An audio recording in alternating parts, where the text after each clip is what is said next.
Cancer. Our family has a lengthy history of cancer. She'd always been exceedingly cautious about her health. Nonetheless, tragically, she succumbed to breast cancer. She was just 42, far too young to pass. It's nearly a decade since our divorce, yet memories of her still haunt my heart. My name is David Johnson. I encountered Emily, who would become my spouse, through a mutual acquaintance. She was an aspiring surgeon, and I had recently become a physical therapist. When I was in elementary school, my beloved grandmother succumbed to cancer. I wept so intensely I hyperventilated. Since then, I vowed to become a doctor to spare others the anguish of losing a loved one to illness. Her words resonated with determination and purpose. I fell in love with her for that. Her unwavering gaze, perhaps due to our shared medical backgrounds, fostered a strong bond between us, leading to dating and eventual marriage a year later. However, our relationship gradually drifted apart. She began crying alone more frequently. When I inquired about her well-being, she would dismiss it with a laugh, insisting, "Don't worry, I'm fine." She always had a tendency to conceal important matters and keep them to herself. Later, through medical connections, I heard rumors about Emily. Supposedly, she faced constant discriminatory remarks at work, such as "because you're a woman" or "for a woman." This made it challenging for her to earn trust and caused her to miss out on opportunities, lagging behind her male counterparts. I was livid that someone as diligent as her faced discrimination solely based on her gender. Yet I also felt a pang of disappointment that she didn't confide in me about these issues. It made me question whether she saw me as a dependable confidant. Then, one day, I noticed a sudden change in her demeanor. From then on, she became more devoted to her studies and training. Whenever she had spare time, she'd be at a nearby cafe, buried in her textbooks until closing time. I admired her stoic attitude and respected her for it. However, as the time we spent together dwindled, I began to feel lonely. The reason why she studied outside was that she couldn't concentrate at home. I understood her reasoning, yet it made me feel somewhat like a nuisance, which annoyed me a bit. Gradually, our feelings for each other became misaligned, and eventually, I suggested maybe it's better if we go our separate ways. She solemnly agreed with that. Finally, we divorced. However, over these 10 years, Emily and I weren't completely out of touch. Since our workplaces were close, we occasionally ran into each other downtown or in our neighborhood. "How's work going lately?" "Well, not bad. I've slowly started to perform surgeries myself." "Wow, that's impressive." Since our divorce was amicable, we would stop and chat whenever we met. Yet, about 3 years after our divorce, I transferred to a different hospital. I made sure to inform her about it over the phone. "Good luck. I'll be doing my best too. Hopefully, we'll both be successful in the future." "You'll definitely make it. See you." With that, I ended the call. Later, while working at the new hospital, I met a woman named Karen. She was my patient, and we fell in love and eventually got remarried. This time, I'm determined to make it work. I thought I started a new chapter in my life. I wondered whether I should tell Emily about that. We were even strangers, so I was under no obligation. But as a casual update, I decided to give her a call. "Hey, it's been a long time. What's up?" Emily sounded genuinely happy to hear from me. We made light conversation, and it seemed she had been recognized as a potential ace at the hospital, thanks to all her hard work. "Despite being a woman, I've seen how hard you've worked, Emily. I always believed you could do it. Really hearing you say that means a lot to me. Thanks, David." Hearing my name after so long brought back memories, but I'd started down a different path. Actually, I'm getting married. For a moment, it felt like time stood still for her. However, she quickly responded with, "Oh, really? Wow, congratulations," making me think maybe I was just imagining things. "Wait, is that what you called to tell me? You don't have to worry about me. You're not planning on inviting me to the wedding, are you?" "No, that would be too much." "Just kidding." "Okay, having said what I needed to, well, that's all I wanted to say." "Okay, thanks for letting me know, David. I hope you're happy with that." She hung up. It's been over 5 years since I've had any contact with her. That call was our last conversation.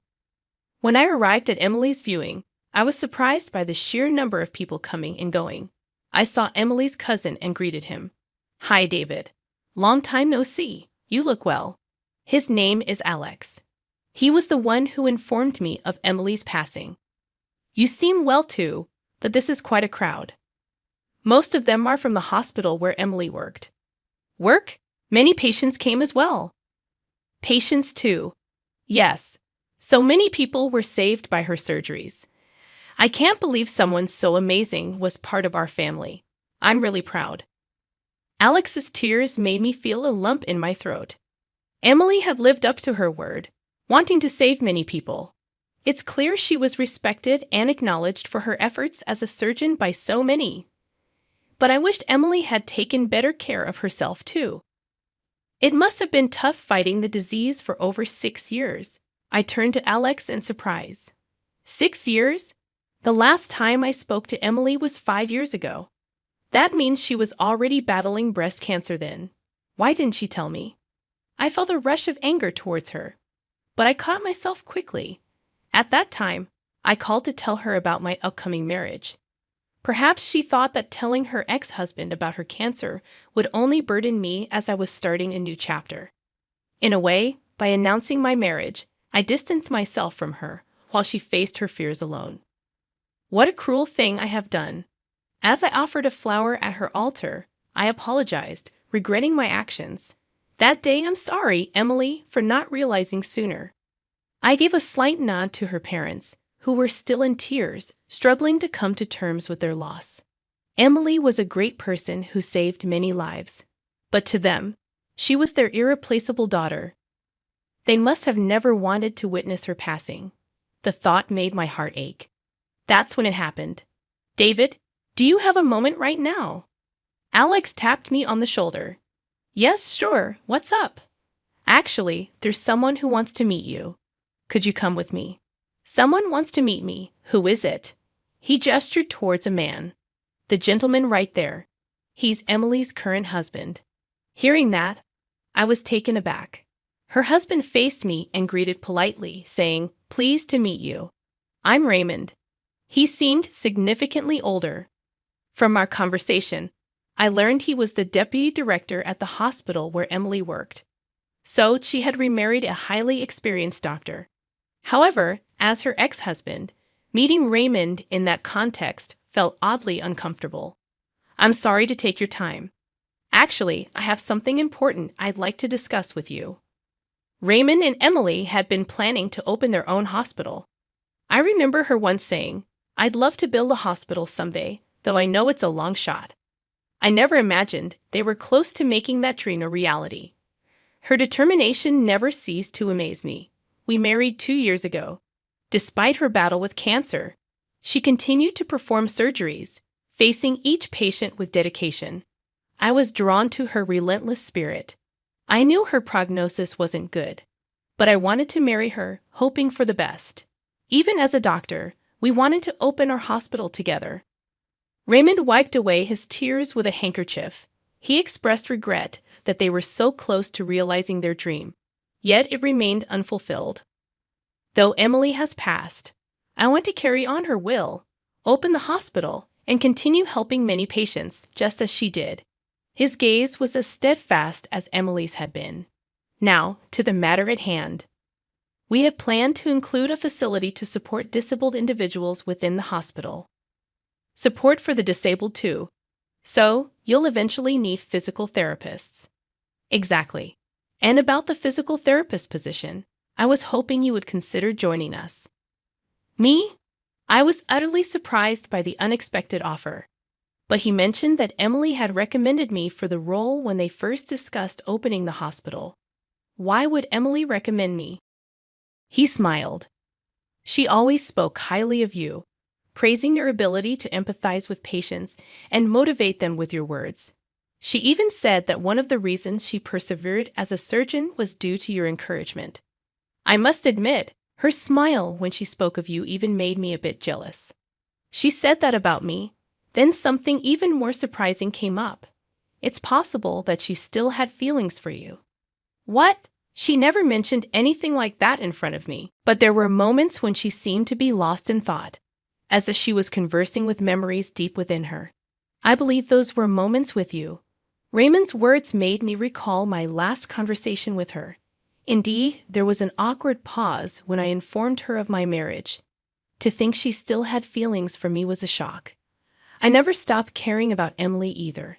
Even when I proposed our divorce, I still loved her. But that love was precisely why we had to part ways. She had a profound conviction, the conviction to save lives as a doctor. I didn't want to stand in the way of that. As a fledgling physical therapist, I had my convictions too. I thought I had no regrets about our decision, yet tears now freely flowed down my cheeks. Raymond gently placed his hand on my shoulder. Emily might have been saddened by our separation, but she never regretted her path as a doctor. Instead, she was grateful for your support, which enabled her to strive forward. I loved her, including the moments she shared with you. I'm sorry I'm speculating. She always hid the most important things after all. I responded with a laugh. Really? He assured me there was still time to think it over before parting ways. When I discussed that with my current wife, Karen, she seemed to see right through me. You want to work there, don't you? You've talked about Emily so often. Feeling guilty for my insensitivity, I started to apologize, but she smiled. It's okay. It's not about holding on to the past. You always spoke of Emily with such respect. I understand. Raymond's feelings. Normally, one might be hesitant to work with their spouse's ex, but Raymond accepted her suggestion willingly. She must have respected you deeply, believing you were the right person for this. Your relationship with Emily goes beyond just being ex-spouses, and both Raymond and I believe that. So, follow your heart. Closing my eyes, I reflected on Karen's words. Emily was indeed someone very special to me. It's true. I'm grateful to both Raymond and Karen for understanding that. Years later, I find myself working as a physical therapist at the facility Raymond built in Emily's memory. The hospital is equipped with the latest technology to ensure comprehensive care for cancer patients. It can be called a testament to Emily's legacy. I'm committed to carrying on her will, aspiring to help as many people as she had hoped to.